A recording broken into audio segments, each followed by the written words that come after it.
Hello students and welcome to online tutor. Online tutor में आपका स्वागत है और यदि आप मेरे चैनल पे पहली बार आए हैं तो इसे सब्सक्राइब करना ना भूलें। अभी हम लोग करेंगे एक्सरसाइज 11.1 का क्वेश्चन नंबर 8 और इसकी स्टेटमेंट बहुत बढ़िया है लेकिन क्वेश्चन ज़्यादा मुश्किल नहीं है, बस इसमें थोड़ी कैलकुलेशंस है। ओके, तो देखिए इसने बोला कि a bus stop is barricaded from the remaining part of the road by using 50 hollow cones made of recycled cardboard.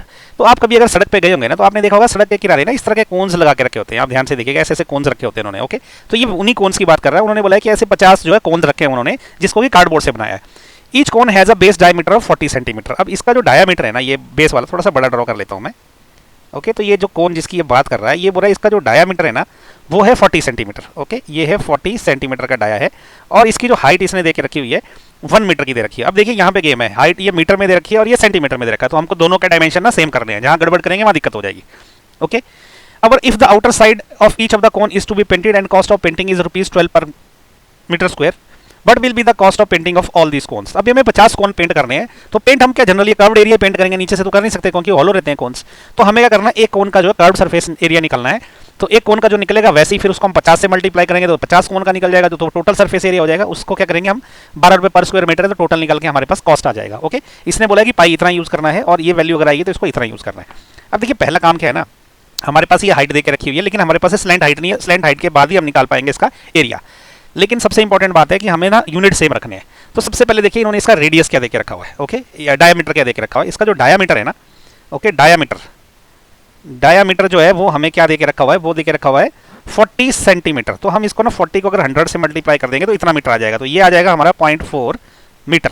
Okay, तो यहाँ से हम रेडियस निकाल सकते हैं। तो रेडियस क्या हो जाएगी, 0.4 डिवाइडेड बाई 2, तो ये हो जाएगी 0.2 मीटर। तो ये रेडियस निकल गई। ओके, अब देखिए हर बार मैं बोलता हूँ जो पाइथागोरस प्रमेय लगा के हम क्या कर सकते हैं, जो स्लैंट हाइट है ना, एल क्या रहता है, एल का स्क्वायर क्या रहता है, एच का स्क्वायर प्लस आर का स्क्वायर। ओके, तो एल क्या रहता है, square root of H square plus R square. ये मैं हर बार बोलता हूँ।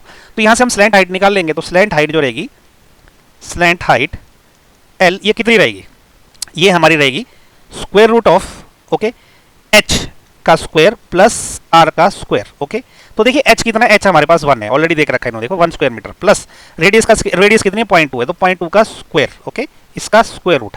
अब देखो 0.2 का स्क्वायर क्या होता है, जब 0.2 को मैं 0.2 से मल्टीप्लाई करता हूँ तो 2 दूने 4 आ जाते हैं, लेकिन जो पॉइंट है ना डेसिमल का वो लगता है 2 काउंट करने पड़ेंगे हम, 1 और 2, तो ये 1 2 हो जाएगा 0, तो ये इतना आ जाएगा। ओके, तो ये हो जाएगा 1 प्लस 0.04 का स्क्वायर रूट। ओके, तो ये किसके बराबर आएगा, यहाँ पे ये आ जाएगा 1.04 का स्क्वायर रूट। तो यही तो इन्होंने दे रखा है यहाँ देखो, अगर आपके पास 1.04 आएगा तो इसको हम इसके बराबर ले सकते हैं, तो हम इसको लेंगे 1.02 क्योंकि ये गिवन है। तो ये हाइट आ गई इतने मीटर, कौन सी वाली, स्लैंट हाइट। अब हमें नेक्स्ट क्या करना है ना, हमें नेक्स्ट अभी निकालना है इस पर्टिकुलर एक सिंगल कोन का एरिया, वो भी कर्व सरफेस वाला एरिया। तो हम बोल सकते हैं कि curve surface area of a cone. ठीक है, ये कितना आएगा, ये आएगा pi into r into l. Okay, हमारे पास हर चीज़ दे रखी हुई है। पाई की वैल्यू इसने बोली है 3.14 लेना है, तो मैं इसको लूंगा 3.14 मल्टीप्लाइड बाय आर, मैंने अभी क्या है निकाला है 0.2, ये हो जाएगा 0.2 मल्टीप्लाइड बाय एल, हमने ये निकाल दिया अभी 1.02। तो अब क्या है, मुझे ये सब ना कैलकुलेशंस करनी है। असली गेम इस पर्टिकुलर क्वेश्चन में कैलकुलेशंस का है। ओके, तो मैं क्या करता हूँ, यहाँ पे कैलकुलेशन के लिए इस एरिया को थोड़ा सा डिलीट कर देता हूँ। तो मैं सबसे पहले करता हूँ 3.14 को 0.2 से मल्टीप्लाई करता हूँ। ओके, तो मैं यहाँ कर देता हूँ 3.14 मल्टीप्लाइड बाय 0.2। ओके, तो देखिए 4 दूने 8, 1 दूना 3 दूने 6, और डेसिमल कितना लगेगा 1 2 3 डिजिट के बाद 1 2 3, तो यहाँ पे लगेगा डेसिमल। ओके, अब ये हो गया इतना। अब मैं इसको किससे मल्टीप्लाई करूंगा, 1.02 से। ओके, तो इसको मैं क्या मल्टीप्लाई करूंगा, 1.02 से मल्टीप्लाई करूंगा। तो ये देखिए कितना बनेगा, ये बनेगा आपका 8 दूने 16। ओके, 16 का 1 बच गया, 2 दूने 4 और 1 5। ओके, 4 6 दूने 12, ये आ गया इतना। ओके, यहाँ पे क्रॉस लग गया, 0 से करेंगे तो ये 0 0 ही आएगा, एक डबल क्रॉस लगेगा, अभी 1 से करेंगे तो ये आएगा 8 2 6। ओके, तो ये आ जाएगा 6 5, 8 और 2 10, 1 बच गया, 2 3 4, तो ये आ जाएगा 4, ये आ जाएगा 6। और डेसिमल कहाँ पे लेगा, 1 2 3 4 5 डिजिट से पहले, तो 1 2 3 4 5 डिजिट से पहले मतलब यहाँ पे लेगा ये। तो इसका जो नेट वैल्यू आ गई इतनी, तो ये हो जाएगा आपका 0.64056 मीटर स्क्वायर। तो ये हमारा आ गया कितना, ये आ गया हमारा इस एक सिंगल कोन का एरिया। ओके, तो इसको मैं यहाँ लिख देता हूँ कि सिंगल कोन का एरिया कितना है, ये है 0.64056, ये सिंगल कोन का एरिया है।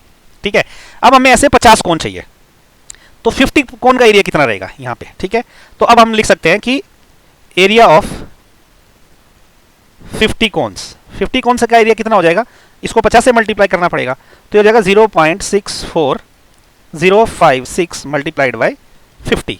तो ये कितना हो जाएगा, देखिए इसको भी मैं यही कैलकुलेट करता हूँ, लेकिन इसको थोड़ा सा रब कर लेता हूँ मैं। देखिए इसको मैं कैसे लिख सकता हूँ, 0.64056 मल्टीप्लाइड बाय, इसको मैं 5 से करता हूँ, ये याद रखूंगा कि एक 0 एक्स्ट्रा है। ओके, तो ये देखिए क्या हो जाएगा, 6 पंजे 30, 3 बच गया, 5 पंजे 25 और 3 28, ये 2 आ गया, 5 चौके 20, 2 बच गया, 6 पंजे 30 और 2 ये हो गया 32। तो ये 0 इधर था तो एक्स्ट्रा एक और 0 लगेगा, और डेसिमल कहाँ पे लगेगा, 1 2 3 4 5, 1 2 3 4 5, तो यहाँ पे लगेगा। तो हमारा जो ये एरिया आ गया ना 50 कोन्स का एरिया, वो आ गया 32.028, इतना मीटर स्क्वायर आ गया हमें। ओके, 50 कोन्स का एरिया। अब हम यहाँ से निकाल लेंगे कॉस्ट। ओके, उसके लिए मैं थोड़ा सा ये जगह बनाने के लिए ऊपर का एरिया रब कर देता हूँ। तो अब 50 कोन का एरिया हमारे पास ये आ गया है। ओके, तो लेकिन हमें क्या दिया गया है कि जो 1 स्क्वायर मीटर को कॉस्ट करने, जो पेंट करने का कॉस्ट है इतना, तो हम लिखेंगे cost of painting 1 metre square, ये कितना है, ये है इतना 12। ओके, ये 1 मीटर स्क्वायर के लिए, तो कॉस्ट ऑफ पेंटिंग ये जो हमारा इतना आ गया 32.028 मीटर स्क्वायर का कॉस्ट कितना रहेगा, इसको हम 12 से मल्टीप्लाई करेंगे तो ये जाएगा 32.028 मल्टीप्लाइड बाय 12, इतना रुपीज़ है। ओके, ये इतना रुपीज़ है, तो बस अब इसको हम 12 से मल्टीप्लाई करेंगे। तो यही इसी को हम क्या करने वाले हैं, 12 से मल्टीप्लाई करने, लास्ट की 2 हम इग्नोर कर रहे हैं क्योंकि ऑलरेडी इसका 0 to 8 तक आ गया। ओके, अब इसको मल्टीप्लाई करो, देखो 8 दूने 16, 2 दूने 4 और 1 5। ओके, ये 0 ऐसा रह जाएगा। अब 2 दूने 4, 3 दूने 6, क्रॉस लगेगा। अब यहाँ पे आ जाएगा 8 2 0 2 3, ऐसा लगेगा। अब इसमें क्या रहेगा, ये हो जाएगा आपका 6, 8 और 5 13, और ये 3 लगेगा इधर, 4 एज इट इज़ आ जाएगा, 6 और 2 8 हो जाएगा, ये 3 रह जाएगा। ओके, और डेसिमल कहाँ पे लगेगा, देखिए 1 2 3 डिजिट के पहले 1 2 3, तो ये हो जाएगा। तो ये वाला कॉस्ट कितना आ जाएगा आपका 384.336 रुपीज़। ओके, ये है हमारा फाइनली आंसर। तो बेसिकली जो 50 कोन है उनको पेंट करने का जो कॉस्ट आएगा वो आएगा ये 384.336 रुपीज़। तो ये क्वेश्चन ज़्यादा डिफिकल्ट नहीं था, लेकिन इसमें कैलकुलेशंस थोड़ी सी ट्रिकी है, तो वो आप ध्यान से करिए। ओके, तो इसी के साथ जो क्वेश्चन नंबर 8 हो गया खत्म, और क्वेश्चन नंबर 8 के साथ जो एक्सरसाइज 11.1 भी खत्म हो गई। अब नेक्स्ट वीडियो में हम करेंगे एक्सरसाइज 11.2।